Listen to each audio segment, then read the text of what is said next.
Nessa semana nós conhecemos o Stephen Dedalus e 3 formas diferentes de tentar escrever uma Odisseia moderna. Eu pergunto, você, assim como eu, precisou reler os 3 primeiros capítulos?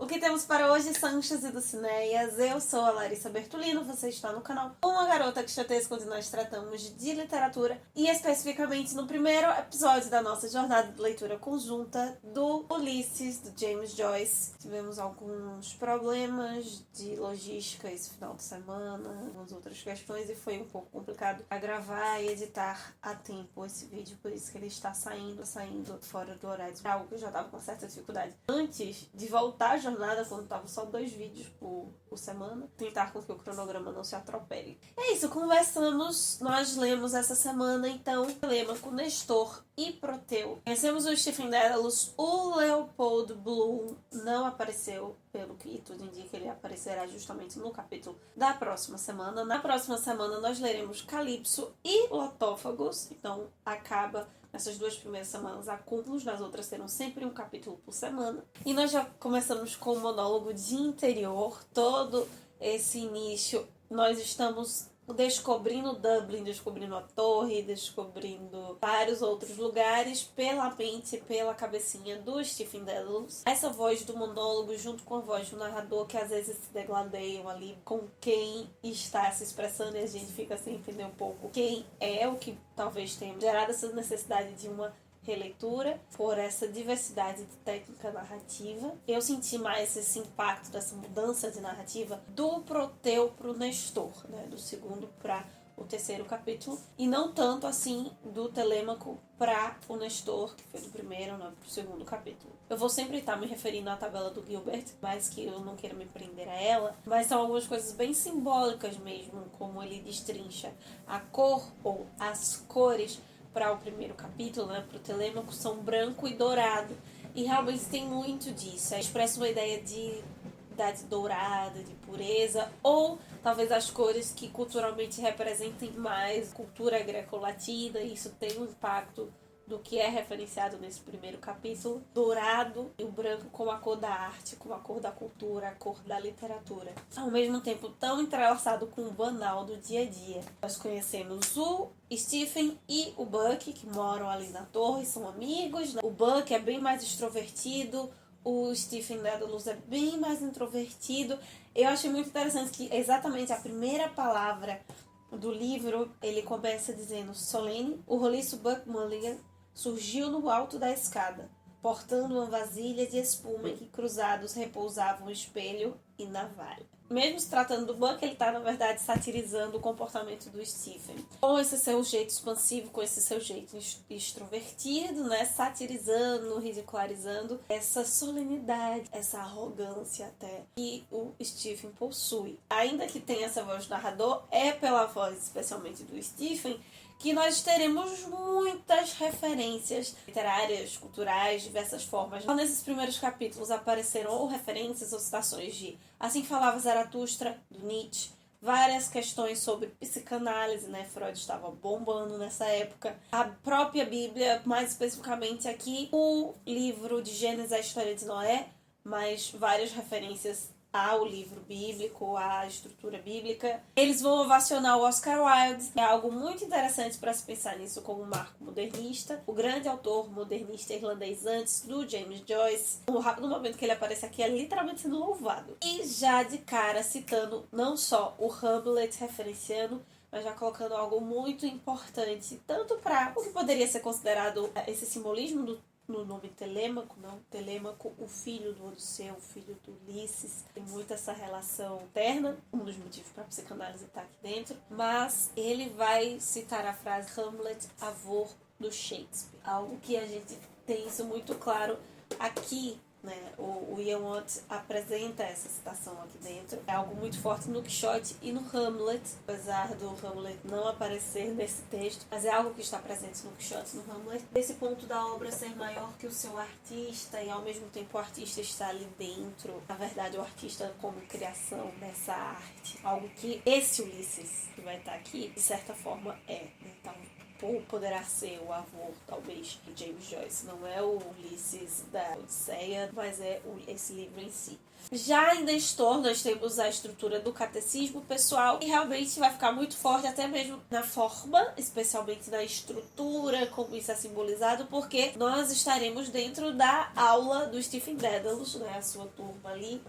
Esse capítulo se divide em dois momentos, na verdade. Esse episódio da sala de aula, a aula, e uma conversa com o diretor, fazendo comparação novamente com os nomes da Odisseia. Nestor é um ancião, velho de guerra, experiente. Há essa questão da formação da sabedoria, tanto formal quanto informal. Esses dois episódios do capítulo do Nestor. O primeiro, a aula, em que o Stephen está ali trabalhando alta cultura, muita referência helenística, referência bíblica, versus uma espécie de banalidade para alguns aspectos que ele enxerga, ou para a forma como os alunos enxergam das temáticas em si, em comparação com a reunião ali com o diretor, essa história das vitórias das nações, né? Eles vão tratar um pouco ali do antissemitismo, de algumas questões que estão ocorrendo nessa Europa pré-Primeira Guerra Mundial. Então há essa tensão entre esse combate das grandes vitórias da humanidade e a barbárie. É interessante ser apresentado isso como uma espécie de texto catecista, porque durante a aula o Stephen vai apresentar ali alguns enigmas para os alunos, né, trazer charadas que apresentam não apenas um catecismo imposto de formação religiosa, mas muito por esse viés da metáfora, esse viés do simbolismo, né, as parábolas,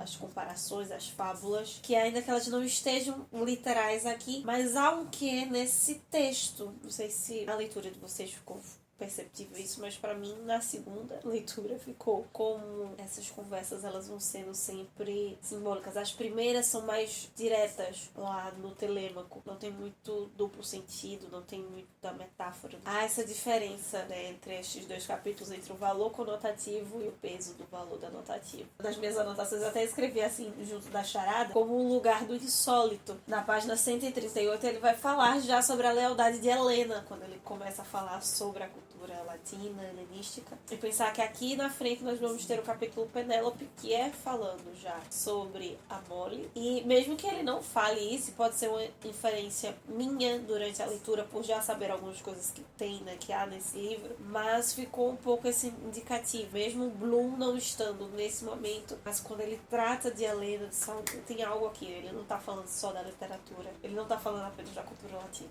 E pra mim ficou muito reverberando a pergunta nesse capítulo 2, quem é Stephen Dedalus? E nas referências psicanalíticas mesmo apresentadas anteriormente. Não apenas quem é o personagem, quais as ligações com os outros personagens, o que ele faz, qual a profissão, como ele pensa, mas internamente mesmo, já que nós estamos tão dentro da cabeça dele. Quem é esse homem? Se a Odisseia ali grega, nós temos o Odisseu como protagonista. Na versão latina nós vamos ter esse Odisseu chamado de Ulisses. E se aqui é a Odisseia moderna e o Bloom ou Daedalus é o protagonista, por quê? Além do ponto de rodar o romance, né? A função do protagonista como desenvolver o enredo do romance. Tirando explicações por função, tanto função histórico-social quanto dentro do enredo, quem é Stephen Dedalus? Isso fica mais intenso ainda no terceiro capítulo, no Proteu, porque a forma escolhida é o monólogo masculino, monólogo interior nesse caso. Então, se já estava intenso, se nós já estávamos dentro da mente do Stephen, nesse terceiro fica muito mais forte. E por isso, talvez, dos três, a impressão que tenha ficado pra mim é que é o capítulo mais desnorteado, mais sem organização aparente, porque é a mente humana ali tentando ser mimetizada, trazendo novamente as referências do título pra a cultura greco-latina, pra a Odisseia em si. O Proteu, ele é um deus, um ser marinho que comanda, que arregimenta, que cuida dos rebanhos do Netuno, né, do deus dos mares. E tem duas características que se destacam nesse personagem. O poder de transformação e de premonição. Todo esse momento do pensamento interno do Stephen na praia, ele ali refletindo, nos parece que ele está apresentando algumas coisas importantes para nós entendermos o texto geral, mas também premonitório de algo que vai acontecer. Isso ficou mais intenso para mim. Quando lendo e pensando nisso, recordei de que esse livro se passa em um dia. Há algo no final desse dia que a gente ainda não sabe, talvez, e que esteja pesando quando o Stephen começa a pensar em tantas coisas que aparentemente não tem ligação. É o modernismo, é a heresia, o exame interno, é cheio de memória, tá reformulando isso. Há muito a ideia do despropósito, da banalidade, sim, mas há a impressão pra mim de que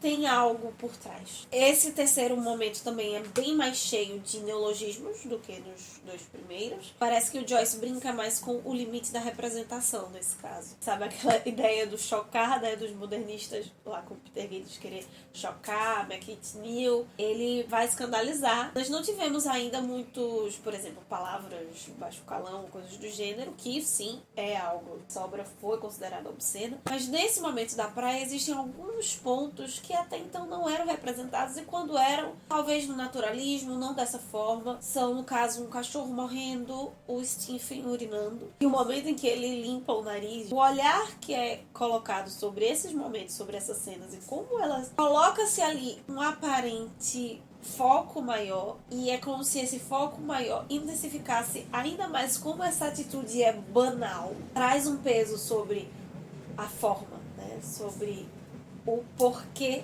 da arte, o porquê da literatura, se é que existe de fato um motivo, um objetivo final na criação de obras artísticas. E se for para chocar, talvez o que tenha chocado mais, e que acredito obviamente que nos próximos capítulos serão mais esclarecidos, e que eu estou muito curiosa, essa coisa da morte da mãe do Stephen. Ele fica magoado com o Buck, tem algum peso do pai dele nessa história. Ele tá tentando se curar desse processo. Na praia ele pensa muito na tia em relação a isso também. E nas próximas semanas a gente vai tentar descobrir então o que é isso, né? Se é que vai ser esclarecido nos próximos capítulos mais recentes. É isso, meus queridos cavaleiros andantes. Essas são as minhas colocações sobre os 3 primeiros capítulos de Ulisses. Coloca aqui embaixo também as suas impressões, o que é que você achou, as suas dúvidas, o que é que está aberto para você, o que você acha que vai acontecer aqui com alguns pontos que foram destacados. Depois dessa desorganização, colocando tudo em ordem, essa semana eu vou postar descabelada, a gente usa filtro para isso. Assim que eu terminar de ler os episódios, ou as partes dos episódios, eu vou lá no Instagram comentar com vocês sobre o processo dessa leitura. Então não deixe de nos seguir lá no Instagram para você não perder os comentários, nem